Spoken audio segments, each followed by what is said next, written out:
Olá, estamos iniciando mais um programa Pod Glória. Nós queremos glorificar o nome deste Deus maravilhoso que faz com que todos os dias nós possamos acordar, respirar, fazer todas as nossas necessidades. Temos o privilégio de enxergar a obra de suas mãos. E nós fomos feitos para a sua glória, para glorificar este Deus maravilhoso. É por isso que eu te convido para que você possa, junto conosco, aprender um pouco mais, porque nós temos uma missão sobre a face da terra. E essa missão é fazer o nome de Deus famoso. E para isso, eu estou novamente com o missionário Aldson, que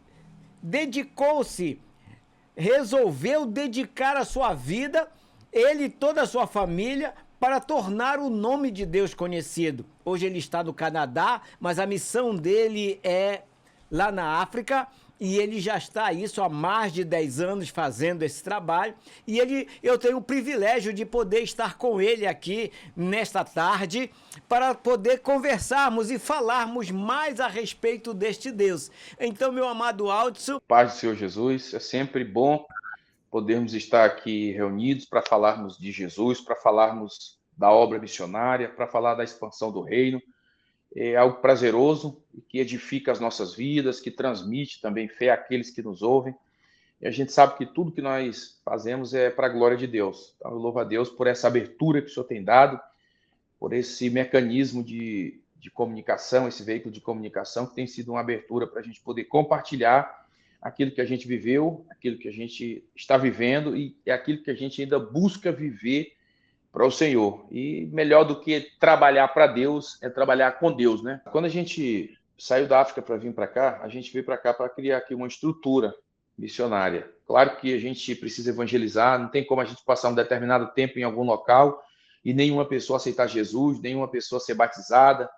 Então, a Bíblia chama isso de gravidez psicológica, né? A gente achou que estava grávida, sentiu os sintomas e o que deu à luz foi vento. Então, quando a gente veio para cá, foi para criar uma base, para criar uma estrutura para missões. E aquilo foi me incomodando porque, por causa das dificuldades, principalmente em questão de documento aqui do país, a gente não pode ficar sem uma legalidade na questão de permanecer no país, a gente foi tendo aquela preocupação de se manter aqui, de ter algo que a gente pudesse entrar e sair a hora que a gente quisesse. E graças a Deus, Deus foi trabalhando isso, foi abrindo as portas, foi abençoando. Mas o nosso objetivo era criar essa base aqui. Mas eu nunca tinha realizado um trabalho missionário. Nós fizemos a primeira conferência missionária. E nós trouxemos aqui uma conferência missionária, trouxemos aqui o pastor João Araújo, que é o pastor presidente da Missão Cairóis, né, que a gente chama carinhosamente pastor Joãozinho. E tivemos aqui também o pastor Roger, que é o pastor sênior da Igreja Presbiteriana, onde nós temos um horário à tarde para realizar os cultos em língua portuguesa, mas com tradução também. Teve também a doutora Cristine, que nasceu em berço evangélico, mas teve um encontro, um testemunho maravilhoso. Inclusive, ela compartilhou esse testemunho com a gente lá, e foi um momento assim muito bom, muito edificante. Pastor Ivan, que veio da Escócia, uma igreja que nós iniciamos com 6 pessoas lá. Pastor Ivan, com a família dele, fez um trabalho maravilhoso, já tem cerca de 100 pessoas lá, tem feito um trabalho assim bem impactante também ali em Glasgow, na Escócia. E essa conferência, pastor, na realidade ela foi um divisor de águas na igreja, que ela despertou muitas pessoas, despertou famílias inteiras, jovens e até crianças também nessa conferência. E a gente agora está com um projeto, que é o projeto em parceria com a Missão Cairóis, de estar enviando também containers para a África e estar recebendo pessoas aqui. A gente vai estar recebendo algumas famílias, inclusive algumas que já estão sendo encaminhadas para ser preparado pela Missão Cairóis. A Missão Cairóis ela tem um curso de preparação para enviar o jovem para o campo. Então, tem um curso teórico e um curso prático, para a pessoa poder ter o básico ali, para ir para um campo missionário. E, graças a Deus, a Cairóis já tem feito um trabalho assim há muitos anos, em várias nações, e tem impactado muitas famílias, muitas vidas. e principalmente a obra missionária tem sido bem edificada e tem sido bem agraciada com esse trabalho da Missão Kairos. Eu digo que esse é o papel da igreja, que nem Paulo fala, né? Um planta, um rega, e o Espírito Santo dá o crescimento. E é isso que a gente tem feito aqui. Vai uma equipe, prepara o café, a outra equipe prepara ali os kits, e a gente vai levando ali o propósito maior, que é o evangelho. Então, tudo é abertura, tudo é estratégia. Tudo isso que a gente tem falado aqui de missões são estratégias. A estratégia é santa? Não. A estratégia não é santa. Santa é a palavra. Santo é o evangelho. Mas a estratégia são mecanismos que a gente usa para a gente ter essa abertura. Então, essa conferência missionária, ela mobilizou muita gente. Inclusive, o resultado do trabalho de hoje já foi fruto da conferência missionária que nós realizamos no mês passado. E no mês de fevereiro nós vamos ter a primeira conferência missionária também lá na Escócia. Quando o pastor Ivan foi para a Escócia, só tinha 2 igrejas na Escócia, lá em Glasgow. Uma fechou. Teve uma dificuldade lá, teve um problema com o pastor, ele teve que sair, e ficou só uma igreja. Só para a gente ver, nós estamos falando de Europa, berço do avivamento, grandes pregadores. Quando alguém desperta na igreja para ir para o campo, o certo era a igreja enviar esse missionário. Para isso, ela tinha que ter um pastor experiente, que já conhecia o campo, que já tinha uma prática, para poder encaminhar esse missionário para o campo. Mas dificilmente as igrejas hoje, ela tem essas pessoas. E as que têm, elas são muito restritas ao grupo da igreja. Ou seja, a igreja hoje ela é fragmentada em siglas.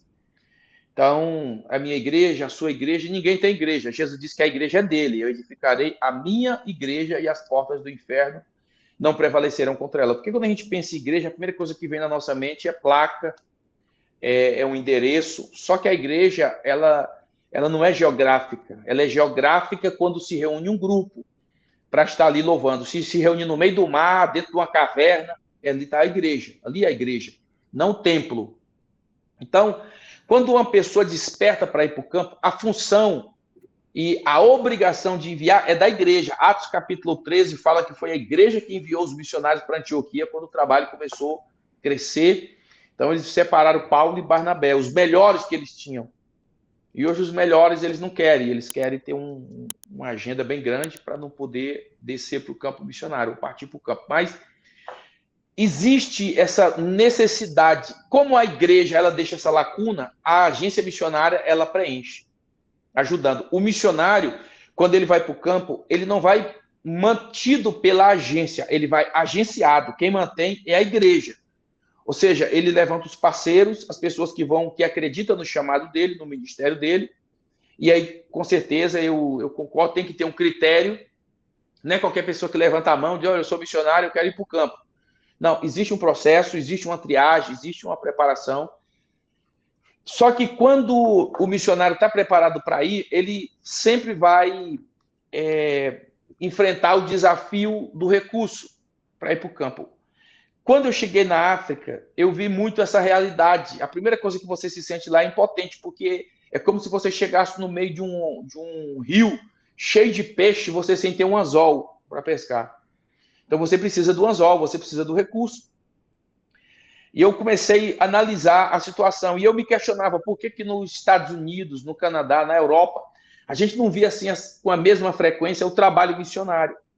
Por que as igrejas desses continentes, dessas nações mais desenvolvidas, ou desses países conhecidos ou dito como país de primeiro mundo, eles não se envolviam tanto na obra missionária? E a gente começa a perceber que existe uma dificuldade quando as pessoas chegam nessa nação, que elas se esquecem, eles se encantam com aquilo que o país oferece, e elas se esquecem. E eu já tinha vindo aqui algumas vezes, tanto no Canadá quanto nos Estados Unidos, em algumas conferências, e aquilo me despertou.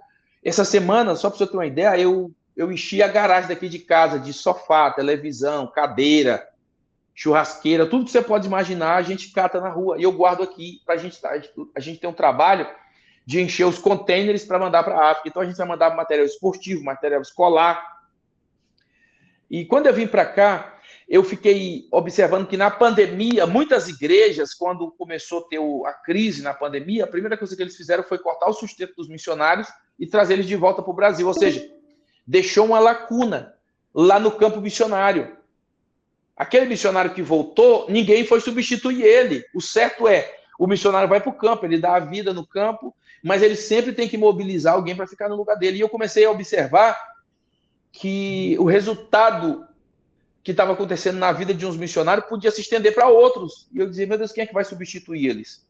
Então, Deus colocou no nosso coração, em 2017, estabelecer um trabalho aqui, mas eu não viria, eu continuaria na África.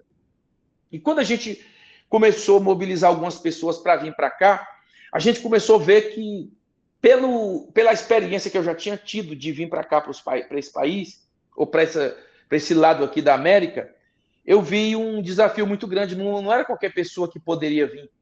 Então, eles teriam que ter um coração na obra. Quando você tem uma experiência no campo missionário e vem para um país desse, se você manter a chama acesa, você consegue dar um suporte maior. Que foi aquilo que a gente procurou fazer durante esse tempo que a gente estava aqui, durante esse tempo que a gente está aqui, aliás. Então, o nosso desejo, quando a gente veio para cá, era justamente de criar uma estrutura aqui, porque o país te dá condições, a moeda aqui é forte. A gente sabe que a obra missionária se faz com os pés dos que vão, com o joelho dos que oram e com as mãos dos que contribuem. A obra missionária não é uma obra do pastor Pedro, não é uma obra do pastor Altos, não é uma obra da Igreja Assembleia de Deus, da Igreja Batista, da Igreja Presbiteriana, da Igreja Quadrangular. Não, a obra missionária é uma obra da igreja. Deus confiou para a igreja, é a obra de Deus que ele confiou à igreja. Então, uma das coisas que a gente tem, ou um dos alvos que a gente tem no nosso coração, é justamente isso. É estabelecer aqui essa estrutura para a gente dar esse suporte. Um exemplo, o pastor Joãozinho está com 15 missionários que terminou o curso da Missão Cairóis, mas não tem mantenedor para ir para o campo. Porque justamente a igreja ela não tem dado a importância devida a uma missão tão importante, a uma tarefa tão importante. Então, um dos nossos objetivos de ter vindo para cá foi isso, foi procurar levantar essa estrutura, tanto de pessoas que têm a disposição de ir, porque aqui o país ele fica praticamente 6 meses no verão e 6 meses no inverno. Então, no tempo do inverno, mobilizar a igreja, jovens, homens, mulheres, aqueles que tiverem a disponibilidade e a disposição também de ir para a África, para a gente ali construir igreja, levar o material que foi arrecadado durante o ano. E no próximo ano a gente sempre trabalharia com desafios do próximo ano, do ano subsequente. Então, o nosso objetivo de vir para cá foi esse, estabelecer o trabalho. Enquanto a gente está aqui, claro que a gente não vai ficar de braço cruzado, esperando o tempo passar. Aí a gente estabeleceu aqui um trabalho com a parceria da igreja de Anápolis e com a Missão Cairóis.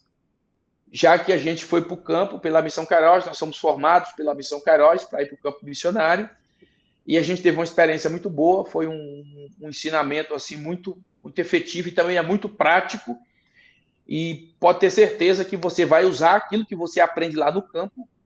Os pastores que lecionam, os pastores que ministram ali o curso, todos eles são experientes. É homem com 20 anos de campo, 15 anos de campo, 10 anos de campo, todos eles têm experiência prática, testemunhos edificantes, marcantes, resultado do trabalho. Então, o nosso desejo aqui é esse, pastor, é criar essa base, essa estrutura, que a gente possa também continuar com o trabalho missionário e de uma maneira mais efetiva, mais abrangente. Eu poderia ter ficado lá, esperando o meu sustento chegar todos os meses, mandando um relatório para a igreja, e dizendo, olha, aqui eu estou me esforçando, ó, aqui eu estou dando o máximo. Mas como a gente tinha essa abertura nesses países que a gente foi, e eu sempre louvo a Deus pela sua vida, eu nunca cobrei para pregar em lugar nenhum, e o senhor é testemunha disso. Eu estava até contando um testemunho esses dias de um CD, de um DVD que o senhor fez uma vez para mim, para a gente levantar recursos, que era Restaurando a Glória Perdida, né, um tema. E eu estava compartilhando esses dias isso. Eu dizia, eu nunca cobrava porque eu sempre tinha pessoas, eu tinha um pastor Pedro, eu tinha um ministério, eu tinha muitas pessoas que pagavam passagem para mim. Então eu não tinha necessidade de cobrar para pregar e nunca saí sem ser abençoado. Então eu agradeço muito a Deus pela sua vida, o pastor João, muitas pessoas que Deus levantou para manter a gente, para que a gente não viesse se submeter a isso. Dizer, não, eu cobro tanto para mim pregar. E graças a Deus a gente não fez, inclusive na igreja que a gente preside aqui, eu não digo a minha igreja, que eu não tenho igreja, eu não morri por igreja nenhuma, a gente diz minha às vezes por força de expressão, mas a gente sabe que é a igreja de Jesus. Aqui, todo domingo, a gente tem uma comunhão depois do culto. E a gente nunca vende nada na igreja. Tudo o que tem, a gente compartilha com todo mundo. E eu acho lindo, sabe o que é? É que as pessoas, no outro domingo, elas se sentem incomodadas. Eu posso trazer o quê? Eu digo, irmão, o que você quiser. Tudo aqui é espontâneo. Tudo que é forçado pesa. Tudo que é espontâneo é leve, é suave. Eu acredito, pastor Pedro, que a obra de Deus, o chamado de Deus, ele tem que ser leve, ele tem que ser suave. Você tem que fazer com alegria no coração e com amor. Tudo isso que você faz para Deus com amor tem resultado que com certeza toca no coração das pessoas.